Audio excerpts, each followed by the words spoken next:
Today on Psycast, we're going to reflect on a powerful and uncomfortable truth: why modern life feels so boring. This episode is presented in podcast format, with subtitles to help you follow it calmly and clearly. Have you ever looked at your life, your routines, your choices, the way your days pass, and felt a quiet kind of despair? Not loud, not dramatic, but that hollow, tired feeling, like you've been stuck in a loop. You wake up, check your phone, do what's expected, consume what's offered, chase what seems normal, and go to bed vaguely dissatisfied. And then you do it all again. You wouldn't say you're unhappy, exactly. But joy has gone missing. Meaning has gone missing. And it leaves you asking, is this it? That question isn't just yours. It echoes in the background of so many lives, hidden under busyness, hidden under ambition, hidden even under success.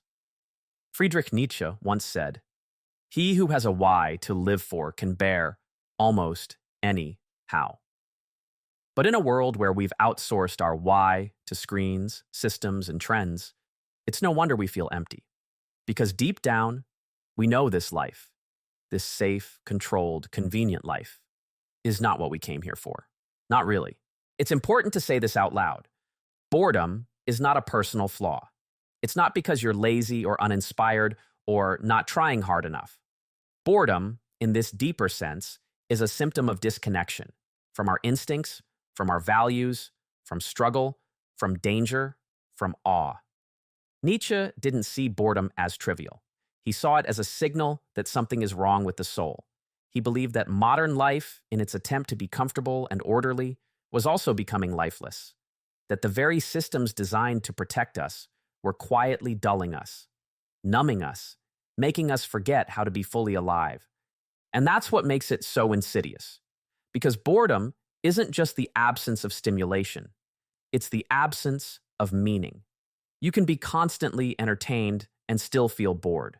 You can have a stable job, a decent relationship, a packed calendar, and still feel like you're missing the point of your own existence.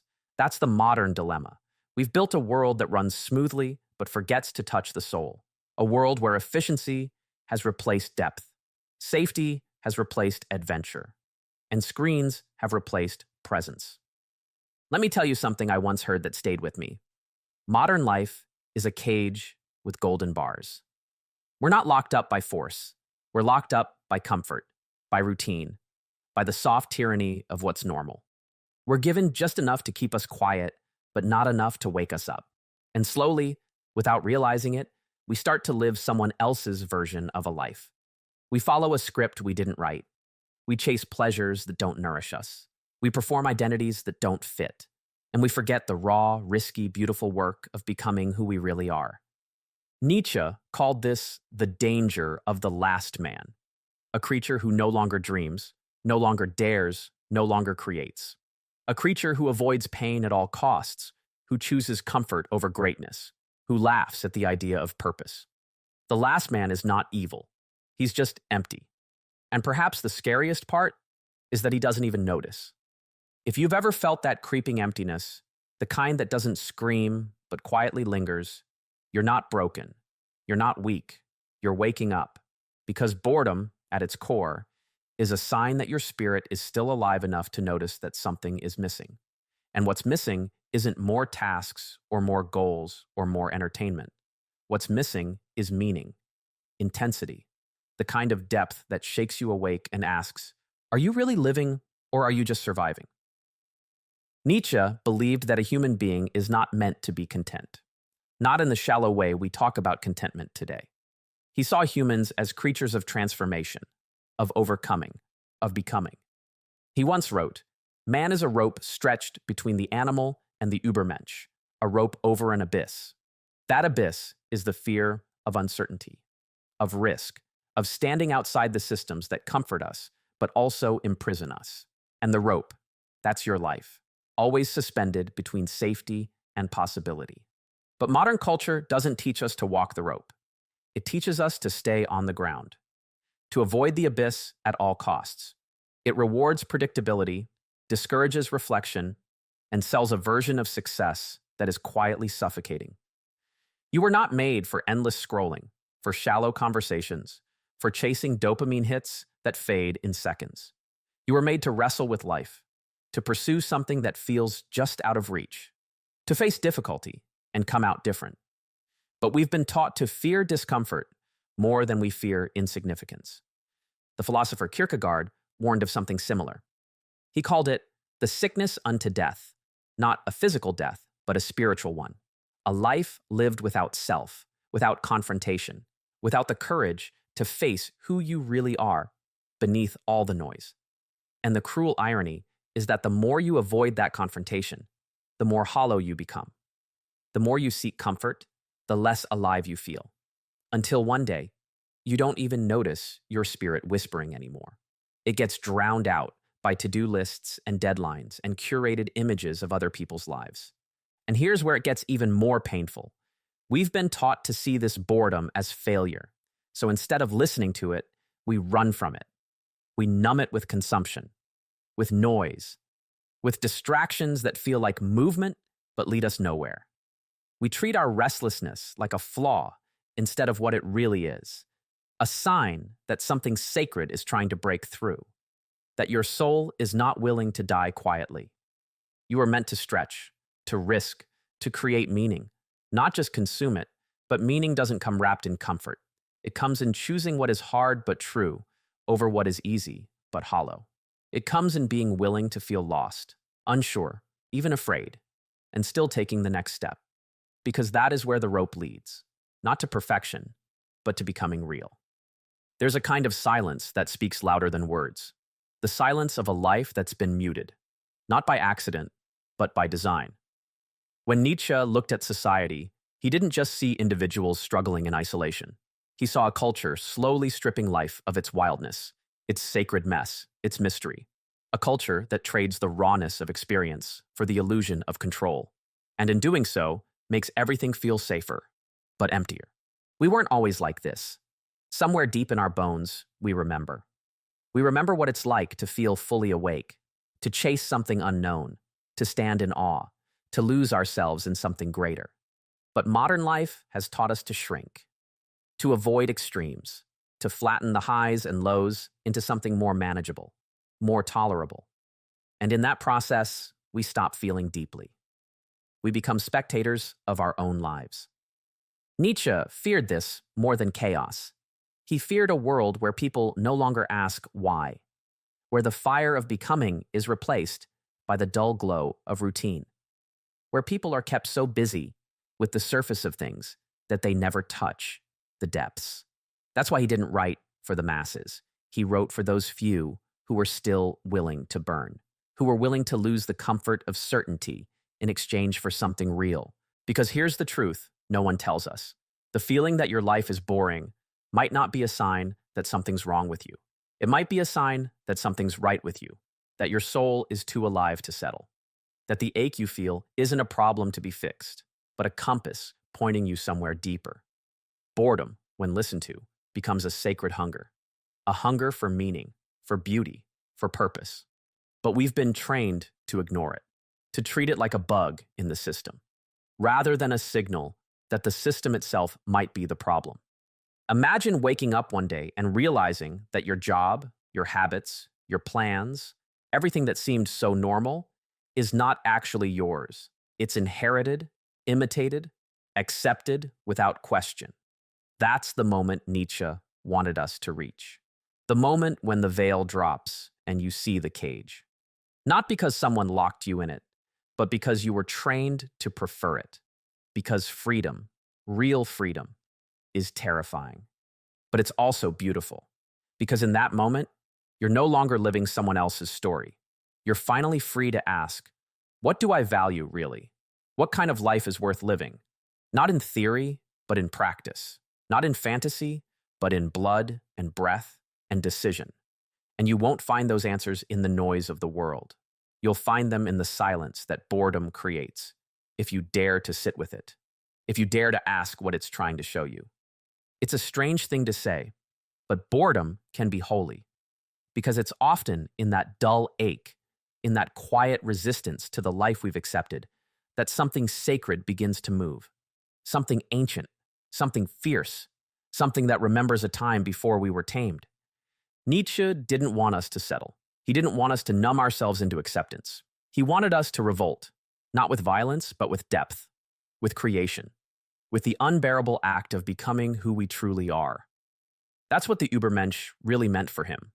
Not a superior human in the egotistical sense, but someone who has dared to destroy their inherited beliefs and create meaning from within. Someone who no longer borrows purpose from society, religion, tradition, or trends, but who carves it out from the raw material of their own experience. That's a terrifying invitation, because it means nothing is given. It means you can't hide behind shoulds or oughts. It means stepping out of the cage and realizing there is no map. But it's also the most liberating realization there is. If no one can give you meaning, then no one can take it from you. Your life becomes your art, your burden, your gift, and the boredom that once haunted you becomes the birthplace of something wild and alive. Let me tell you something I once read in a letter by Rainer Maria Rilke. He wrote, "If your daily life seems poor, do not blame it. Blame yourself. For there is no such thing as a poor place. There are only poor people who do not know how to open the riches of what is there." At first, that can sound cruel, but it's not. It's a call to stop waiting for life to become interesting, and instead to become someone who meets life with interest, with intensity, with openness. It's not about performing more or achieving more. It's about seeing more. The truth is, most people never go this far. They keep living half lives, not because they're bad, but because waking up is painful, because it costs everything: comfort, approval, identity. You'll have to let go of the image of who you thought you were supposed to be. And that's not easy. But on the other side of that grief, there's a deeper kind of peace. One that doesn't come from avoiding suffering, but from integrating it. One that doesn't depend on distractions, but on presence. And maybe that's the real challenge of modern life. Not to escape boredom, but to listen to it. To let it strip away the noise. To let it guide us back to what matters. Because underneath the dullness, underneath the numbness, there is still a pulse, a longing, a fire. And if you follow it, if you let it burn through what no longer serves, you might just find a life that is terrifying, uncertain, and utterly your own. So what does it mean to reclaim your life from boredom? Not just intellectually, not just as a concept, but as a lived, breathing act. It means stepping into the discomfort that most people spend their entire lives avoiding. It means refusing to live passively, refusing to be lulled by the rhythm of what is expected, and instead choosing deliberately to become someone who is present, who is awake, and who is willing to feel fully, even when it hurts. This isn't about throwing everything away and starting over. It's about learning how to listen to that part of you that has been whispering all along, beneath the noise and the schedules and the pretending. The part that aches, not because life is meaningless, but because you haven't been living yours yet. Not really. Nietzsche believed in the idea of amor fati, the love of one's fate. Not in a fatalistic way, but in the sense that everything that happens, everything you have endured, everything you feared or failed at is part of the raw material of your becoming. And boredom? That too. It's not an enemy, it's an invitation.